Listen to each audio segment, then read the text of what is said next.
नमस्कार मित्रों, एक बार फिर से आपका स्वागत है न्यूज स्पिट में। महबूबा मुफ्ती पर ताबड़तोड़ एक्शन अमित शाह की तरफ से, और आपको बता दें कि इस एक्शन के बाद पूरी कांग्रेस बिलबिला गई है। एक्शन हुआ महबूबा मुफ्ती पर, लेकिन बिलबिला उठी है कांग्रेस, यहां तक कि राहुल बाबा भी बिलबिला उठे हैं।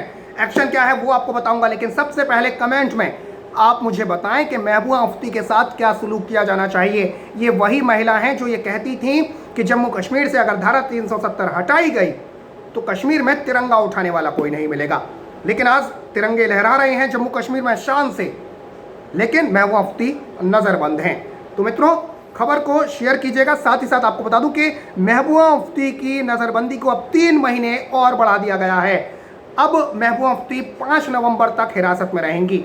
अनुच्छेद 370 हटाए जाने के बाद से ही नजरबंदी में ले लिया गया था। पिछले साल 5 अगस्त को अनुच्छेद 370 हटाया गया था जम्मू कश्मीर से, और इसके बाद महबूबा मुफ्ती को नजरबंद कर लिया गया था।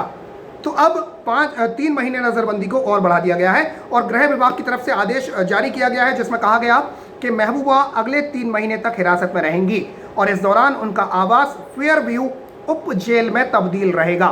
सुरक्षा एजेंसियों की रिपोर्ट के आधार पर PA बढ़ाने का फैसला लिया गया है।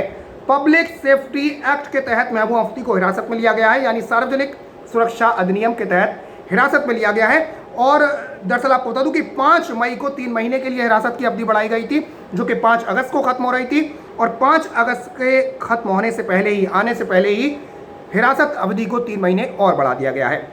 लेकिन ये एक्शन हुआ महबूबा मुफ्ती पर, लेकिन बिलबिला कांग्रेस उठी है। दरअसल सबसे पहले चिदम्बरम, जो कि खुद जेल से बाहर हैं जमानत पर, जी हाँ, तिहाड़ जेल तक गए थे, तिहाड़ से जमानत पर बाहर हैं। और पी चिदम्बरम साहब क्या लिखते हैं वो आपको बताता हूं। ये लिखते हैं कि मैं अनुच्छेद 370 निरस्त करने के चुनौती देने वाले केस में सुप्रीम कोर्ट में पेश होने वाले वकीलों में से भी एक हूं।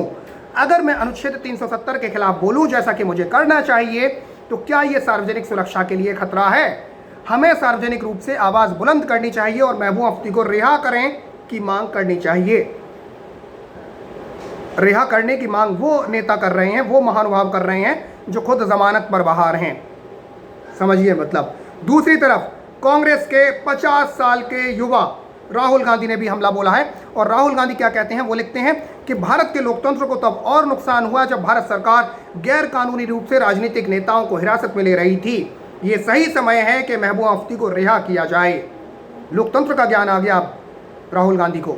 राहुल गांधी एक दिन विदेश नीति पर ज्ञान देते हैं, एक दिन राफेल की कीमतों पर ज्ञान देते हैं, एक दिन भारत चीन मसले पर ज्ञान देते हैं, और आज उनके ज्ञान चक्षु खुले तो उन्होंने लोकतंत्र पर ज्ञान दे दिया।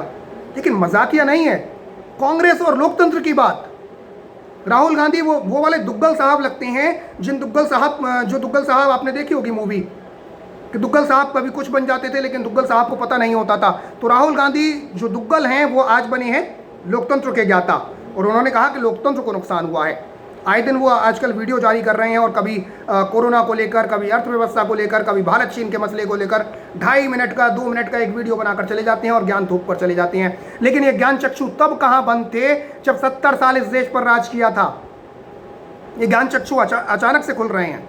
खैर, राहुल गांधी ने सवाल उठाए हैं महबूबा मुफ्ती की नज़रबंदी को लेकर है, लेकिन आपको बता दूं कि PSA के तहत महबूबा मुफ्ती को नज़रबंद किया गया है, और सुरक्षा एजेंसियों ने महबूबा मुफ्ती को रिहा करने के बाद खतरा बताया, जिसके बाद महबूबा मुफ्ती की नज़रबंदी को 3 महीने के लिए और बढ़ा दिया गया है।